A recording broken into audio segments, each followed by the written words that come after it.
লজিকের professor গোকুলবাবুর শিকারের নেশা ছিল। শীতকালে কলেজের ছুটি ছাটা পেলেই তিনি বন্দুক নিয়ে বেরিয়ে পড়তেন। বাঘ ভাল্লুক শিকারের মতন উচ্চাকাঙ্ক্ষা তাঁর ছিল না। ঘুঘু, বন পায়রা, হরিয়াল, বড়জোর খরগোশ মেরে তাঁর রক্ত পিপাসা চরিতার্থ হতো। ন্যায়শাস্ত্রের অধ্যাপক গোকুলবাবুর মনটি ছিল ভীষণ যুক্তিপরায়ণ। এক অজানা যুক্তির দ্বারা নিয়ন্ত্রিত হয়ে তিনি বিয়ে করেননি। একটি স্ত্রীলোককে কেন তিনি সারা জীবন ধরে ভরণ পোষণ করবেন, এর কোনো যুক্তিসম্মত কারণই তিনি নাকি খুঁজে পাননি। অন্তরঙ্গ বন্ধু বান্ধবও কেউ ছিল না তার কাছে। এই সমস্ত সম্পর্কের কোনো মানে হয় না। বস্তুত এই মানে হয় না কথাটা তার মনের এবং কথার মাত্রা হয়ে দাঁড়িয়েছিল। ভূত, ভগবান, প্রেম, আত্মবিসর্জন প্রভৃতি কথা শুনলে তিনি একটু মুখ বাঁকিয়ে বলতেন, মানে হয়। নিজের শিকার প্রীতিরও তিনি একটি মানে আবিষ্কার করেছিলেন। জীব মাত্রেই হিংসাপরায়ণ, হিংসাবৃত্তি মানুষের স্বধর্ম। মাঝে মাঝে রক্তপাত না করলে মনের স্বাস্থ্য খারাপ হয়ে যায়, তাই শিকার করা আবশ্যক। তিনি একা শিকারে যেতেন। তার পরিচিতদের মধ্যে কারুর শিকারের নেশা ছিল না। তাছাড়া গোকুলবাবুর মতে দল বেঁধে শিকার করতে যাওয়ার মানে হয় না। তার একটি সাইকেল ছিল। এক নলা বন্দুকটি সাইকেলের রডে বেঁধে তিনি বেরিয়ে পড়তেন। শহরের 8-10 মাইল বাইরে লোকাল বোর্ডের রাস্তার ধারে একটি মাঝারি গোছের জঙ্গল আছে। শীতকালে যখন বট ও অশ্বত্থের ফল পাকতে আরম্ভ করে, তখন পায়রা জাতীয় পাখিরা সেখানে ভিড় জমায়। গোকুলবাবু প্রত্যেক বছর সেই জঙ্গলে শিকার সন্ধানে যান। পৌষ মাসের মাঝামাঝি এক দুপুরে গোকুলবাবু সাইকেল চড়ে যাত্রা করলেন। ধীর গতিতে সাইকেল চালিয়ে বনের কিনারায় উপস্থিত হলেন। বনের কিনারায় একটি গ্রাম। গ্রামে এক মুদির দোকানে সাইকেল রেখে তিনি জঙ্গলের মধ্যে প্রবেশ করলেন। জঙ্গলটি আকারে প্রায় গোলাকৃতি, ব্যাস অনুমান 3 মাইল। এর আশেপাশে কয়েকটি ছোট ছোট গ্রাম। কোন গ্রাম হিন্দু প্রধান, কোন গ্রাম মুসলমান প্রধান। গ্রামবাসীরা সকলেই চাষী। জঙ্গলের চারপাশে গ্রামগুলি দেখে মনে হয় যেন জঙ্গলকে পাহারা দেবার জন্যই থানা বসিয়েছে। বনটি খাসমহলের সম্পত্তি হলেও গ্রামবাসীরা এখানে গরু মোষ চড়ায়। গোকুলবাবু বন্দুক কাঁধে নিয়ে বনের কেন্দ্রস্থল লক্ষ্য করে চললেন। বেলা 3টে, সূর্য একটু পশ্চিমে ঢলে গেছে। ঘাসে ঢাকা ভূমির এখানে ওখানে প্রকাণ্ড প্রকাণ্ড গাছগুলো একা দাঁড়িয়ে আছে। কোথাও বা কয়েকটা গাছ একসঙ্গে ঘোট পাকিয়েছে। বট গাছগুলো ফলে ফলে রাঙা, কিন্তু আশ্চর্য, কোথাও একটিও পাখি নেই। এই সময় গাছে গাছে ফলের লোভে পাখির ভিড় লেগে থাকে। আজ পাখিগুলো গেল কোথায়? গোকুলবাবু এক জায়গায় স্থির হয়ে দাঁড়িয়ে কান পেতে শুনলেন। ঘুঘুর উদাস বিলাপ, বন পায়রার ফটফট পাখার আওয়াজ, না, কিছুই শোনা যাচ্ছে না। তিনি চারদিকে দৃষ্টি ফেরালেন। কই, গরু ভেড়াও তো চড়ছে না। বনের সকল পশু পাখি শলা পরামর্শ করে একসঙ্গে অদৃশ্য হয়েছে নাকি? বিরক্ত হয়ে তিনি মনে মনে মন্তব্য করলেন, মানে হয় না। তবু তিনি এগিয়ে গেলেন। কাল হয়তো একদল শিকারী এসেছিল, দমাদ্দম বন্দুক চালিয়ে বাকিগুলোকে বন ছাড়া করেছে। কিংবা হয়তো বনের অন্য প্রান্তে তারা জড়ো হয়েছে। গোকুলবাবু বড় বড় গাছগুলো তলা দিয়ে হাঁটতে হাঁটতে উপরে গাছের ঘন ডালপালার দিকে তাকালেন। ঘড়িয়াল পাখিগুলো বর্ণচোরা। তারা যখন আকাশে ওড়ে তাদের সবুজ রং সহজেই চোখে পড়ে, কিন্তু একবার গাছে বসলে নিমেষে অদৃশ্য হয়ে যায়। গাছের পাতার সঙ্গে তাদের গায়ের রং এমন বেমালুম মিশে যায় যে তাদের আর দেখা যায় না। গাছের তলা থেকে শিকারীরা অভিজ্ঞ চোখে তাদের সিলুয়েট দেখে চিনতে পারে। গোকুলবাবু দেখতে দেখতে চললেন, কিন্তু একটিও হরিয়াল দেখতে পেলেন না। বনের মাঝখানে ৮-১০টা বড় বড় গাছ এক হয়ে নিচে ঘন ছায়া ফেলেছে। গোকুলবাবু কাঁধ থেকে বন্দুক নামিয়ে একটি গাছের গুঁড়িতে হেলান দিলেন। খানিকটা নিরাশ ভাবে গাছতলায় বসলেন।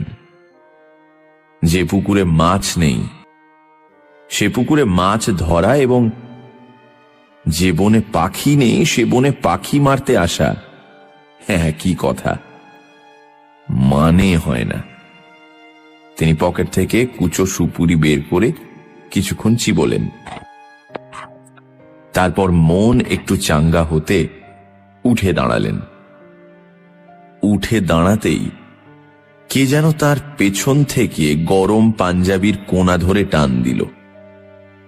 গোকুলবাবু চমকে ফিরে চাইলেন। তার বুক ধড়াস করে উঠল।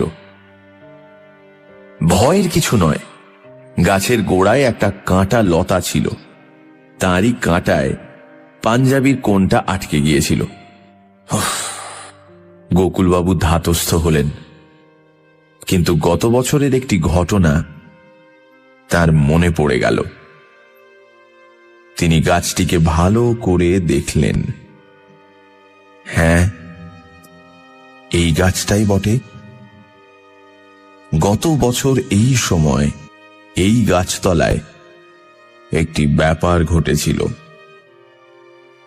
গত বছর এমনই একটি দুপুরে গোকুলবাবু এই বনে পাখি মারতে এসেছিলেন। এসে দেখলেন পুলিশ বন ঘিরে ফেলেছে। একজন ডিএসপি, 2 জন দারোগা, 5-6 জন ছোট দারোগা এবং অসংখ্য কনস্টেবল, সকলের হাতেই অস্ত্র। কি ব্যাপার?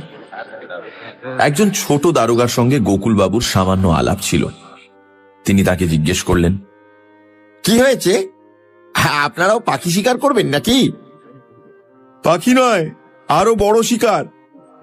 ছোট দারোগা বলল, আব্দুল্লাহ নামে একটা দুর্দান্ত খুনি আসামি এই বনে লুকিয়ে আছে। আব্দুল্লাহ একজন বড় গুন্ডা। বিপক্ষ দলের একটা গুন্ডাকে খুন করে সে ধরা পড়ে যায়।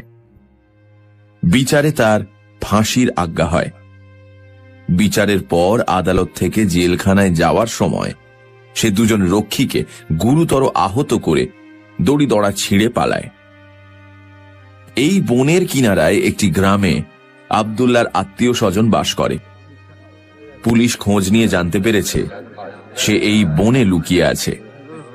আত্মীয় স্বজনেরা তাকে খাবার সরবরাহ করে। তাই পুলিশ আজ এই বনে হানা দিয়েছে আব্দুল্লাহকে ধরার জন্য।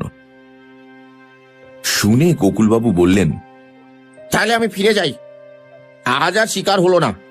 ধুর, আমি বেকার এত দূর এলাম, মানে হয় না।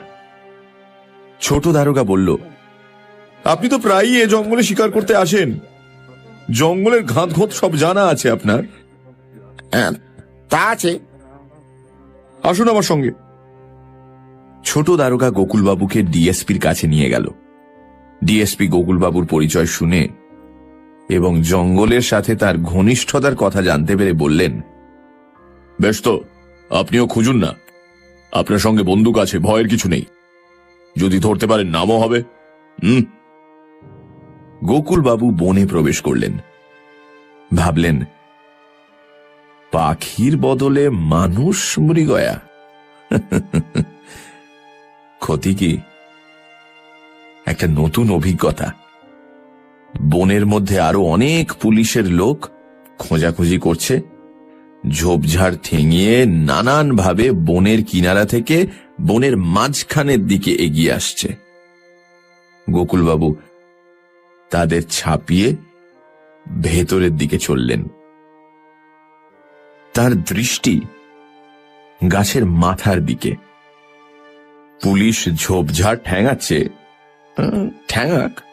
গোকুলবাবুর যুক্তি নিয়ন্ত্রিত বুদ্ধি বলছে, আসামি যদি বুদ্ধিমান হয় সে গাছের নিচে থাকবে না, থাকবে ওপরে। ঘন্টা দুই এদিক ওদিক ঘুরতে ঘুরতে গোকুলবাবু একা এই গাছটির তলায় এসে উপস্থিত হয়েছিলেন। প্রকাণ্ড গাছ, একেবারে মহীরুহ। গুঁড়িটা 3 জন মানুষও জড়িয়ে ধরতে পারে না। ডালগুলো বিশাল হাতির শুঁড়ের মতো জড়াজড়ি করে বহু শাখা প্রশাখা বিস্তার করে অনেক উঁচুর দিকে চলে গেছে। ঘন পাতার আবরণের মধ্যে গোধূলির অন্ধকার। গোকুলবাবু গাছের নিচে ঘুরে ফিরে দেখতে লাগলেন। উপরের দিকে মুখ করে দেখতে দেখতে তার চোখ পড়ল মাটি থেকে আন্দাজ 20 হাত উঁচুতে একটা মোটা ডালকে গিরগিটির মতো জড়িয়ে আছে একটা মানুষের দেহ। অভিজ্ঞ চোখ না হলে মানুষের দেহ অত নিচু থেকে বোঝা যায় না, মনে হয় গাছেরই একটা ডাল। গোকুলবাবুর বন্দুকে টোটা ভরাই ছিল। তিনি ডাকলেন, এই নেমে আয়, নেমে আয় বলছি। ওপর থেকে সাড়া শব্দ এলো না। গিরগিটির মতো আকৃতিটা নিশ্চল রইল।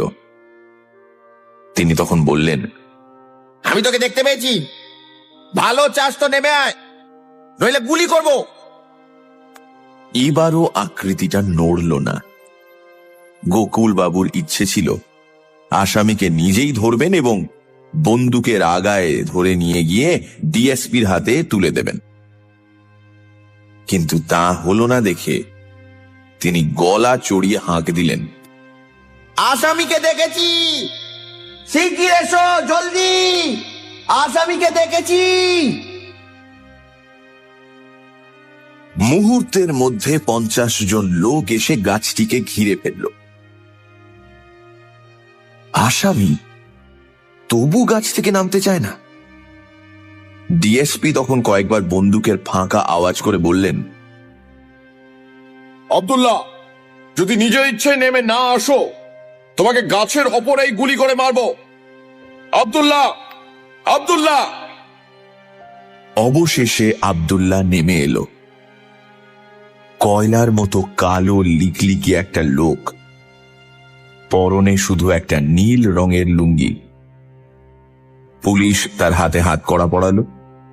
সে বাধা দিল না, কেবল তার বিষাক্ত হিংস্র দৃষ্টি গোকুলবাবুর উপর স্থির হয়ে রইল। পুলিশ আব্দুল্লাহকে টেনে নিয়ে চলে গেল। কিছুদিন পরে গোকুলবাবু খবর পেলেন আব্দুল্লাহর ফাঁসি হয়ে গেছে। এটা 1 বছর আগের ঘটনা।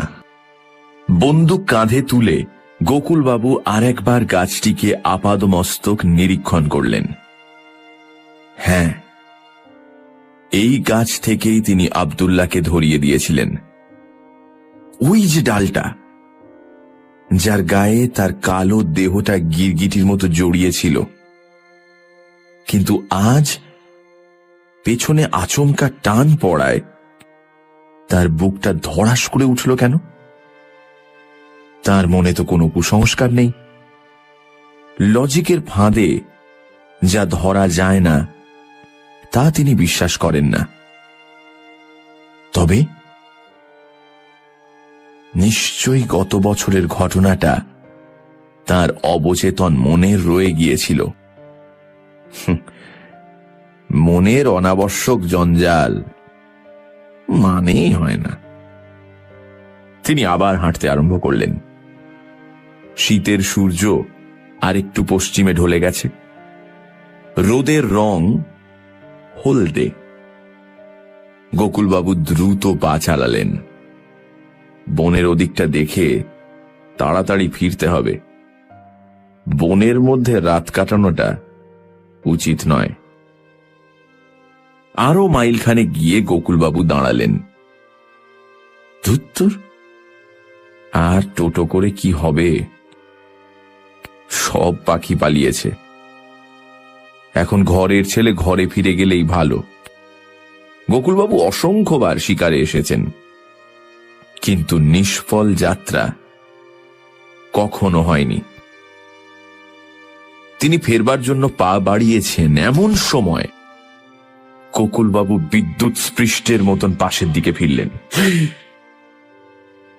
পাশের দিকে লম্বা খানিকটা খোলা জমি, গাছপালা নেই। তার উল্টো দিকে প্রায় 200 গজ দূরে একটা শুকনো মরা শেওড়া গাছ পাতাহীন ডালপালা মেলে দাঁড়িয়ে আছে। এত দূর থেকে স্পষ্ট দেখা না গেলেও শেওড়া গাছের মাথায় হাঁড়ির মতো কি একটা যেন রয়েছে। গোকুলবাবু চোখ ছোট করে দেখতে লাগলেন। মোরগই তো মনে হচ্ছে, বন মোরগ। শিকারীর কাছে বন মোরগের মতো লোভনীয় পাখি আর নেই। গোকুলবাবু জানতেন এই বনে মোরগ আছে, কিন্তু কোনো দিন মারতে পারেননি। এই সময় গাছের চূড়োয় হাঁড়িটা গলা উঁচু করে আবার ডেকে উঠল। আর সন্দেহ রইল না। একটা চাপা উত্তেজনা গোকুলবাবুর স্নায়ুমণ্ডলীকে ধনুকের মতো টেনে রইল। তিনি দূরে গাছের মাথার উপর চোখ রেখে কাঁধ থেকে বন্দুকটি নামালেন। পকেট থেকে 4 নম্বরের একটি টোটা বের করে বন্দুকে ভরলেন। তারপর বন্দুক হাতে নিঃশব্দ পায়ে এগিয়ে গেলেন। 100 গজের মধ্যে পৌঁছে তিনি মোরগটাকে স্পষ্ট দেখতে পেলেন। প্রকাণ্ড মোরগ, যেন একটা ময়ূর। কুচকুচে কালো গায়ের পালক, তার উপর রোদ পড়ে ঝকমক করছে। লেজের ময়ূরকণ্ঠী পালকগুলি ব্যাঁকাভাবে উঁচু হয়ে আছে।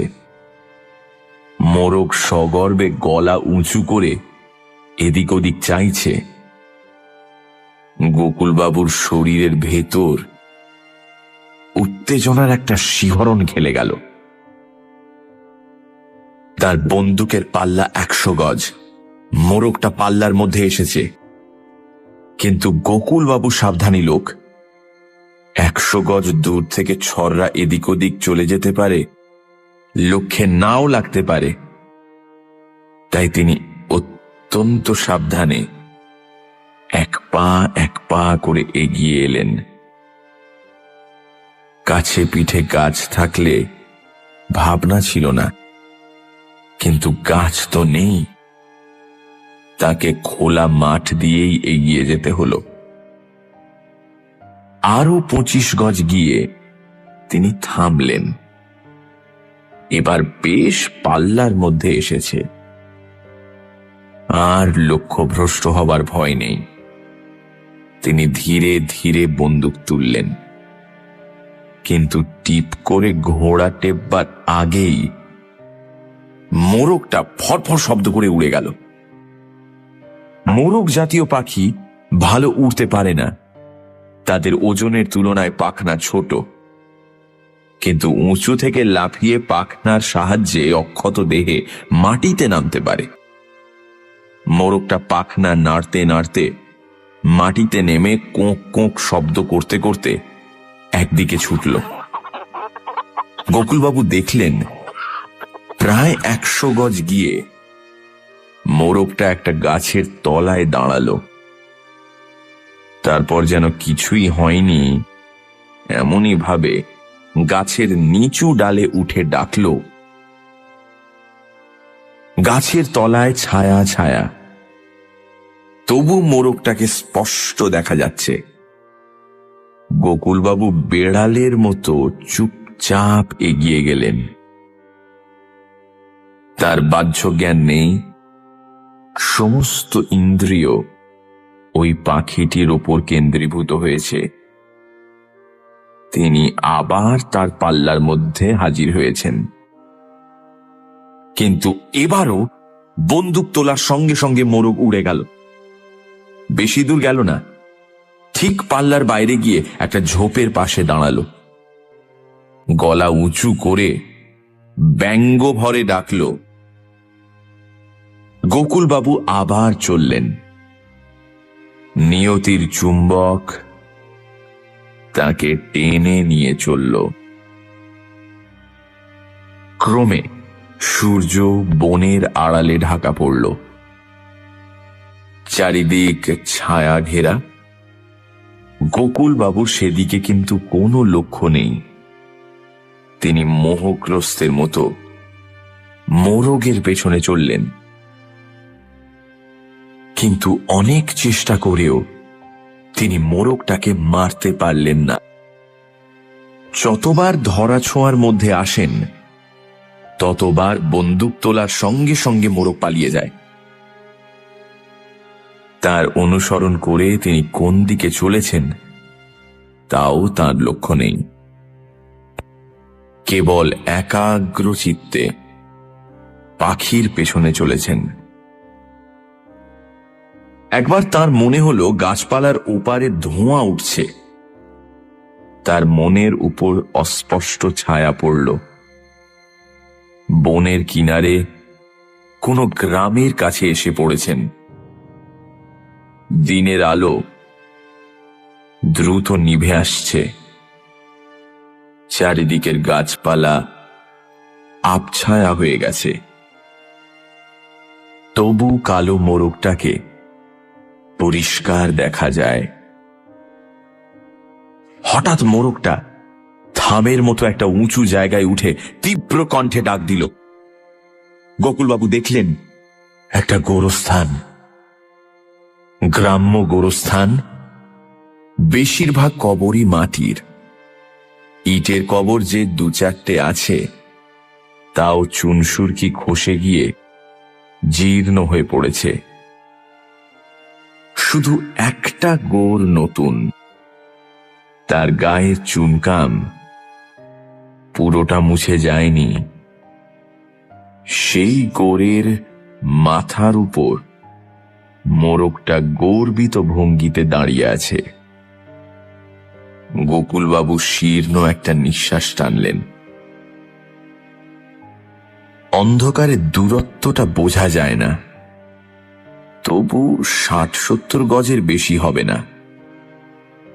গোকুলবাবুর বুক উত্তেজনায় দুরু দুরু করে উঠল। এবার ফসকালে আর মোরগ মারা যাবে না। সামনে বাঁ পাশে একটা বড় ফণী মনসার ঝোপ। সেটার আড়ালে গিয়ে দাঁড়াতে পারলে গোকুলবাবু কোনাচে ভাবে ফণী মনসার ঝোপের দিকে চললেন।